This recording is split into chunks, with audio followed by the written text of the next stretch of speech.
Assalamualaikum warahmatullahi wabarakatuh. Halo semuanya, kembali lagi di video pembelajaran geografi. Untuk hari ini kita akan membahas materi sumber daya alam Indonesia part 1. Selamat menyaksikan. Bismillahirrahmanirrahim. Assalamualaikum warahmatullahi wabarakatuh. Halo semuanya. Apa kabar anak-anak hebat untuk kegiatan pembelajaran pada hari ini? Semua dalam kondisi sehat ya? Alhamdulillah.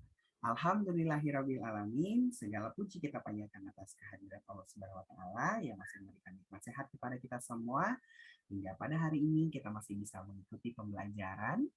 Salawat teriring salam jangan lupa tercurahkan kepada baginda Rasulullah Muhammad SAW yang selalu kita nantikan syafaatnya di yaumil kelak. Insyaallah amin. Untuk hari ini kita akan masuk ke materi baru, yaitu materi sebaran dan pengelolaan sumber daya alam di Indonesia bagian ke-1 yang akan langsung dijelaskan oleh saya sendiri, Mr. Yono Priyanda. Materi ini diperuntukkan untuk siswa kelas 11, ya, kelas 11 semester 1 atau semester ganjil. Nah, adapun kompetensi dasar dan juga indikator pencapaian kompetensi yang akan kita lakukan pada kegiatan pembelajaran baik di pertemuan 1 dan pertemuan 2. Adapun secara KD kita akan melihat bagaimana menganalisis sebaran dan pengelolaan sumber daya kehutanan, pertambangan, kelautan, pariwisata sesuai dengan prinsip-prinsip pembangunan berkelanjutan. Untuk IPK-nya atau indeks ataupun indikator pencapaian kompetensi yaitu menganalisis klasifikasi sumber daya, menganalisis potensi persebaran sumber daya alam kehutanan, pertambangan, kelautan, dan pariwisata di Indonesia, menjelaskan analisis mengenai dampak lingkungan atau AMDAL dalam pembangunan, serta menganalisis pemanfaatan sumber daya alam dengan prinsip-prinsip pembangunan berkelanjutan. Baik, untuk hari ini kita akan fokus membahas terkait dengan IPK 3.3.1 dan 3.3.2 ya untuk analisis klasifikasi sumber daya alam dan menganalisis potensi sumber daya alam, kehutanan, pertambangan, kelautan, dan pariwisata yang ada di Indonesia. Nah, tujuan pembelajaran setelah mengikuti pembelajaran ini diharapkan kalian ya mampu menganalisis klasifikasi sumber daya, menganalisis potensi, menjelaskan analisis dampak lingkungan, menganalisis sumber daya alam, ya, informasi tentang persebaran sumber daya alam yang ada di Indonesia, serta mampu menyajikan laporan pengolahan informasi tentang persebaran sumber daya alam yang ada di Indonesia. Oke. Nah, materi kita adalah sebaran dan pengelolaan sumber daya alam Indonesia. Pertama kita akan lihat klasifikasi sumber daya alam. Ya, klasifikasi sumber daya alam. Semua potensi alam, ya, baik benda mati maupun makhluk hidup yang bermanfaat bagi kehidupan manusia untuk memenuhi kebutuhannya itu disebut sumber daya alam. Jadi sumber daya alam itu segala sesuatu yang ada di alam kita, ya, baik itu benda mati, benda hidup, mampu dimanfaatkan untuk memenuhi kebutuhan hidup kita, maka itu sudah dikategorikan sebagai sumber daya alam. Ya. Nah, untuk itu kita lihat bagaimana sumber daya alam dapat diklasifikasikan berdasarkan sifat, jenis, dan juga potensinya. Kita lihat dari gambar ini. Ada seorang petani yang sedang mengelilingi ya di wilayah persawahannya, lalu kemudian ada perbukitan, ya, pegunungan, terus kemudian kita lihat juga ada pohon kelapa dan lain-lain. Semua ini dimanfaatkan untuk kebutuhan manusia, maka ini adalah sumber daya alam. Oke, itu definisi untuk sumber daya alam. Nah, sumber daya alam itu sendiri, kalau kita lihat secara nampak ataupun tidak nampak, maka kita bisa mengkategorikannya. Ya, bagaimana sumber daya alam itu berdasarkan sifat kelestarian. Sorry ya, sifat kelestarian. Ada yang dikenal dengan sumber daya alam yang dapat diperbaharui, ada juga sumber daya alam yang tidak dapat diperbaharui. Kalau kita lihat nih sumber daya alam yang diperbaharui ini apa nak? Tumpukan apa ini? Ya, betul sekali. Ini tumpukan pohon ya, untuk tumpukan kayu-kayu yang sudah ditebang ya dari pohon yang sudah ditebang. Nah, ini dapat diperbaharui dengan cara apa? Menanam kembali. Good ya, menanam kembali. Sedangkan yang di sebelah kanan ini adalah batuan tambang. Apa batuan tambangnya ini? Batu bara. Ini adalah salah satu sumber daya alam yang tidak dapat diperbaharui ya, karena selain proses membutuhkan waktu yang sangat lama, ya, dan juga prosesnya juga sangat lama, maka dia merupakan kategori sumber daya alam yang tidak dapat diperbaiki. Yuk kita bahas lebih detail lagi, ya. Nah, kemudian ada sumber daya alam berdasarkan jenisnya. Kalau berdasarkan jenisnya, ada yang kita kenal dengan sumber daya alam hayati atau biotik.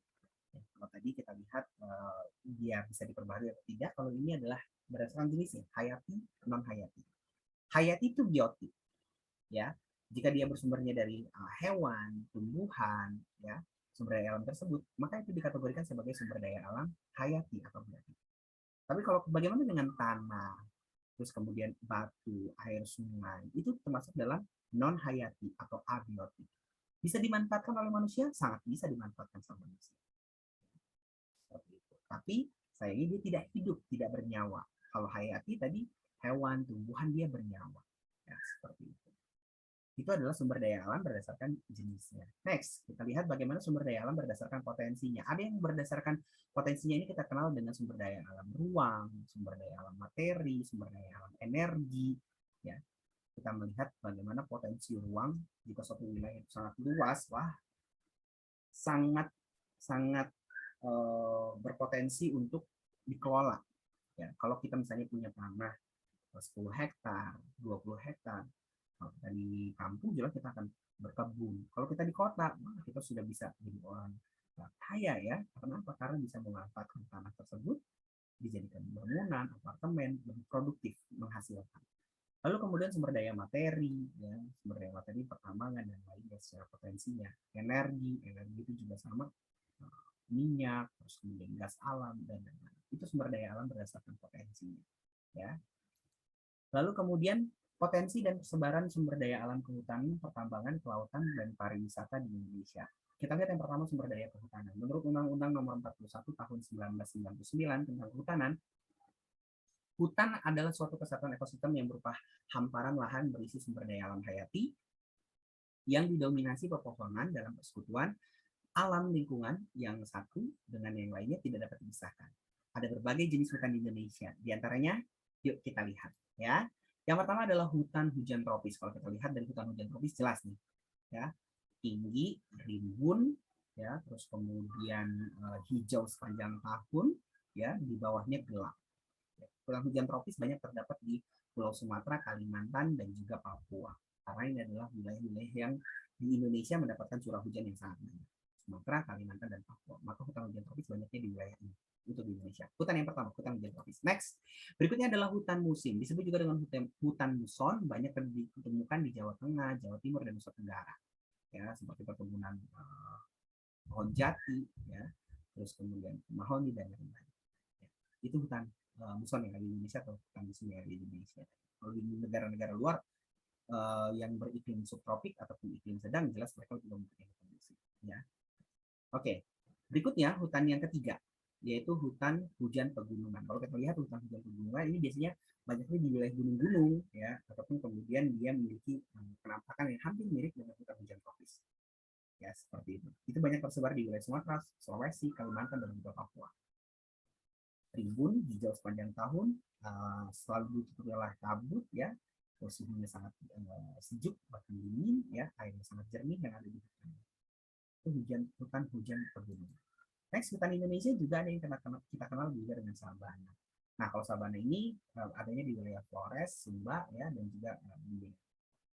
Nah, sabana ini adalah padang rumput yang luas, ya. Kalau kita lihat ini, ya, salah satu keindahan alam yang ada di timur Indonesia, ya, di tengah Indonesia dan di timur Indonesia, sangat cantik. Ya. Lalu kemudian ada juga hutan rawa. Nah, di Indonesia juga ada hutan rawa. Hutan rawa itu tersebar di sepanjang pantai timur Sumatera, Kalimantan, Papua, dan juga Jawa. Khususnya untuk wilayah-wilayah pesisir pantai, dekat dengan pantai. Itu banyak sekali hutan-hutan rawa. Seperti itu. Sudah dekat pantai dan merupakan memang wilayah yang dilewati oleh curah hujan yang tinggi, ya, maka rawanya akan banyak. Seperti itu hutan rawa. Di Indonesia juga banyak.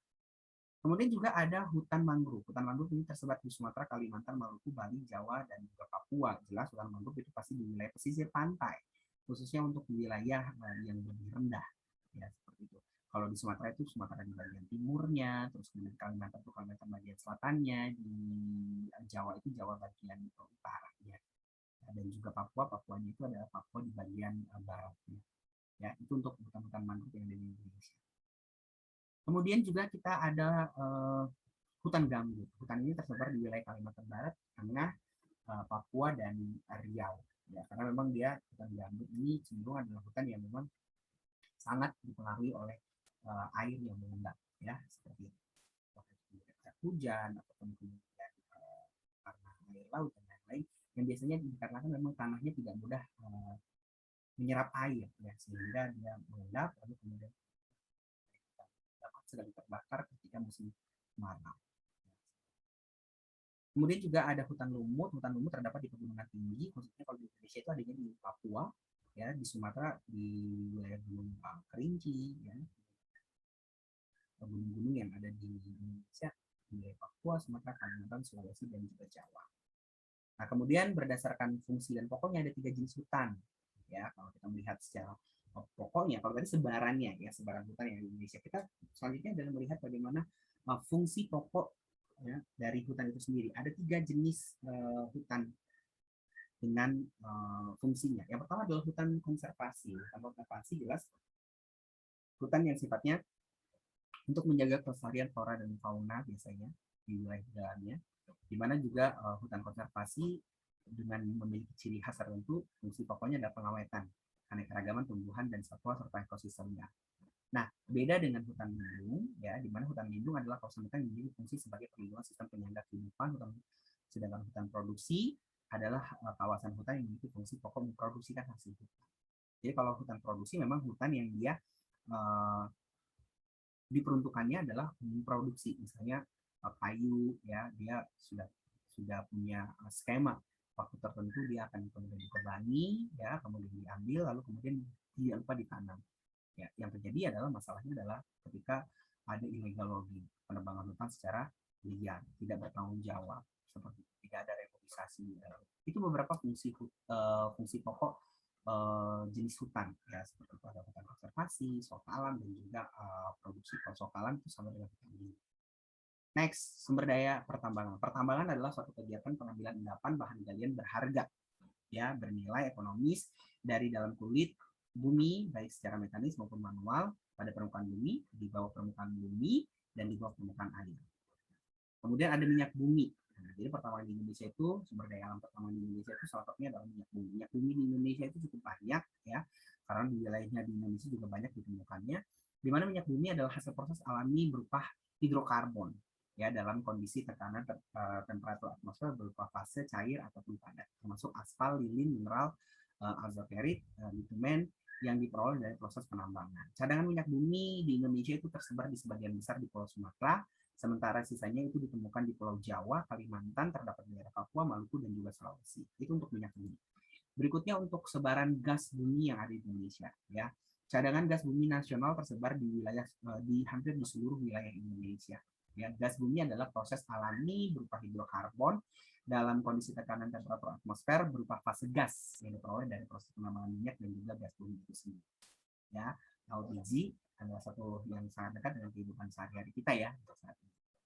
Kemudian pertambangan Indonesia lainnya adalah batu bara. Batu bara adalah endapan senyawa organik, ya organik karbon yang terbentuk secara alamiah dari sisa tumbuhan-tumbuhan yang mengalami perubahan tekanan dan suhu dalam waktu jutaan tahun.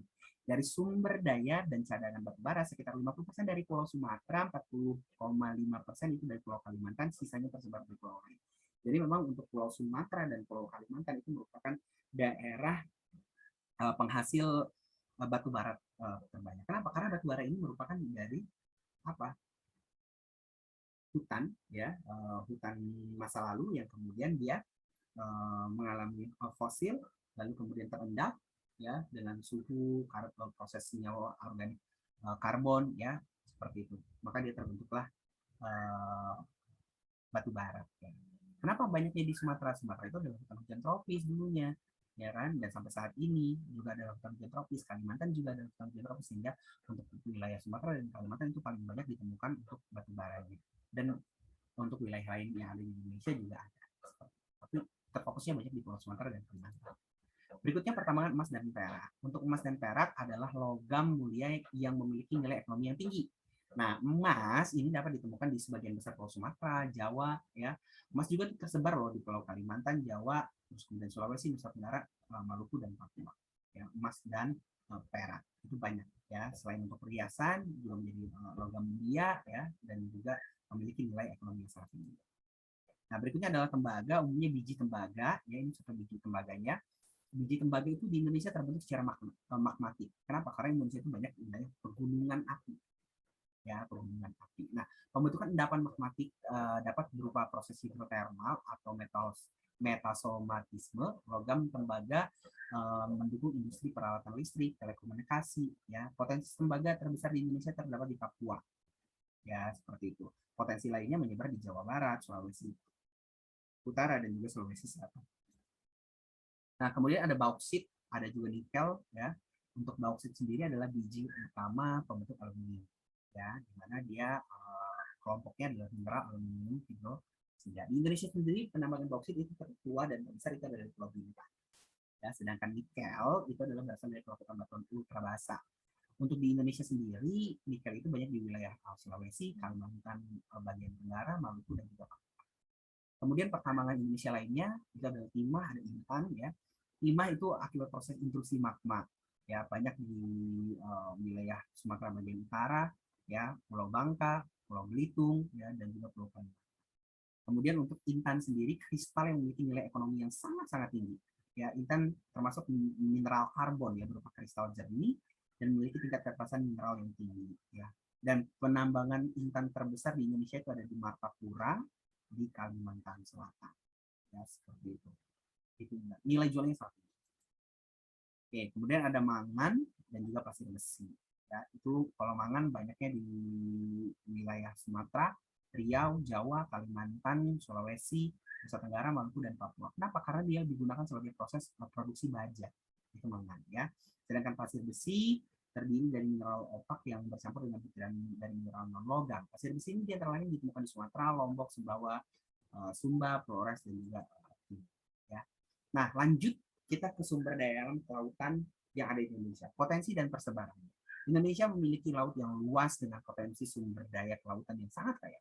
Ekosistem laut Indonesia antara lain mencakup hutan mangrove, terumbu karang, padang lamun. Potensi laut Indonesia tersebar dalam 18 ekoregion ya, seperti itu.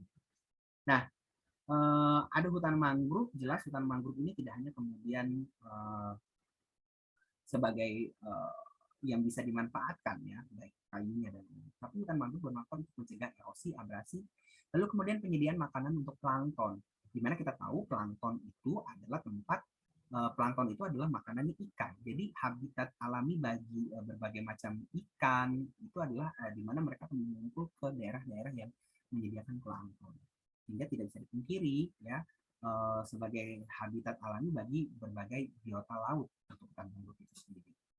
Lalu kemudian padang lamun. Lamun adalah tumbuhan tinggi ya, sudah sepenuhnya menyesuaikan diri hidup terendam di bawah laut. Ya, lamun tumbuh subur terutama di daerah terbuka pasang surut, perairan pantai yang dasarnya berupa lumpur, pasir, kerikil, patahan karang mati dengan kedalaman sampai dengan 4 meter. Manfaat lamun di lingkungan perairan laut dangkal jelas antara lain sebagai produsen primer, habitat para biota laut, penangkap sedimen, dan juga mendaur zat hara yang ada di dasar laut. Itu manfaat padang lamun. Oke, kemudian juga terumbu karang ya, potensi terumbu karang di Indonesia ya, kalau kita tahu sebanyak 18% luasan terumbu karang dunia itu ada di Indonesia. Jadi kalau kita katakan sebenarnya memang potensi kelautan di Indonesia itu cukup tinggi, sangat tinggi. Terumbu karang penting bagi kehidupan manusia sebagai pelindung fisik terhadap kerusakan pantai. Jadi kalau dirusak itu terumbu karangnya, rusak juga pantainya. Dijaga, dirawat terumbu karangnya, maka pantainya akan bagus. Ya, seperti itu. Nah, kemudian sumber daya hayati dan juga objek wisata. Ya, seperti itu. Ditambah lagi bangunan kapur bawah laut atau terumbu karang itu dibentuk oleh jasad hidup seperti karang batu, alga kapur. Nah, ekoregion laut Indonesia ya adalah wilayah perairan laut dengan komposisi spesies yang relatif homogen dan berbeda dengan wilayah yang berdekatan. Indonesia memiliki 18 ekoregion laut termasuk samudra, selat, dan laut. Ada Samudra Hindia, Selat Malaka, Laut Natuna, ya, Selat Karimata, ya. Terus kemudian potensi persebaran sumber daya pariwisata di Indonesia. Pariwisata Indonesia ini jangan dianggap remeh. Kenapa? Karena pariwisata di Indonesia ini sudah sangat terkenal. Selain itu, pariwisata merupakan salah satu sektor yang paling potensial mendatangkan devisa bagi negara. Ya, seperti di lingkungan negara-negara ASEAN saja, peringkat daya saing pariwisata Indonesia berada di urutan keempat setelah Singapura, Malaysia, dan Thailand. Potensi pariwisata Indonesia diantaranya adalah wisata alam, budaya, dan buatan. Kita lihat apa saja yang dimiliki oleh Indonesia. Secara wisata alam, kita punya Pink Beach di Lombok, Gunung Bromo dan Semeru di Jawa Tengah. Terus kemudian kebun stroberi di Lembang, air terjunnya Nyarai di Pariaman. Itu merupakan daya tarik para wisatawan baik dalam dan luar negeri. Ya, seperti itu dengan segala keunikannya. Terus bagaimana dengan wisata budaya? Wisata budaya Indonesia juga tak kalah canggih, tak kalah banyak, ya. Kita punya Tanah Toraja, ya, Prambanan, Borobudur, terus kemudian Bali dengan budaya tarik kecapnya, Kota Tua Jakarta dengan sejarahnya. Maka ini sudah mampu menjadi daya tarik bagi para wisatawan baik dalam maupun luar negeri, ya. Nah, wisata budaya antara lain mencakup wisata warisan budaya dan juga sejarah, ya, wisata belanja dan juga kuliner, serta wisata kota dan desa itu sendiri. Ya. Nah, kemudian ada wisata buatan loh, di mana yang wisata buatan ini juga tidak kalah bersaing dengan wisata-wisata yang ada di luar negeri, ya. Kita punya taman bermain dunia fantasi atau Dufan Ancol, ya, seperti itu, Kebun Raya Bogor, dan masih banyak wisata buatan di Indonesia yang itu memiliki daya tarik yang tersendiri bagi para pelancong, ya, para wisatawan, turis baik dalam dan luar negeri. Nah, kawasan strategi pariwisata nasional atau KSNPN, ya, KSPN, 88 kawasan strategis pariwisata nasional, ya, yang tersebar di 50 DPN. Kawasan strategis pariwisata nasional adalah kawasan yang memiliki fungsi utama pariwisata atau memiliki potensi untuk pengembangan pariwisata nasional. Sudah masuk ke evaluasi pembelajaran 1, silahkan kalian scan barcode ya untuk pengerjaan soal pilihan ganda. Silahkan kalian scan barcode pada layar ya untuk this time pada hari ini. Nah, selain itu, selain kalian mengerjakan soal pilihan ganda, kalian juga harus mengerjakan soal esai di mana pertanyaannya adalah jelaskan peranan sumber daya alam dalam pembangunan dan kemajuan suatu daerah. Jadi, suatu daerah tersebut memiliki sumber daya alam yang melimpah, apakah dia bisa maju di wilayah tersebut, bagaimana proses pembangunannya. Silahkan kalian jelaskan di kolom komentar yang ada di YouTube. Jangan lupa tuliskan asal sekolah, nama lengkap, dan kelas. Ya, itu untuk soal esainya silahkan dikerjakan dengan menuliskan komentar di kolom YouTube. Kemudian tadi soal yang pertama adalah pilihan ganda. Jadi kerjakan pilihan ganda, kerjakan juga soal esai. Oke, see you next time. Keep healthy and happy guys. Thank you so much untuk semuanya yang sudah menyaksikan video ini. Assalamualaikum warahmatullahi wabarakatuh. Terima kasih sudah menyaksikan. Sampai berjumpa di video pembelajaran berikutnya. Wassalamualaikum warahmatullahi wabarakatuh.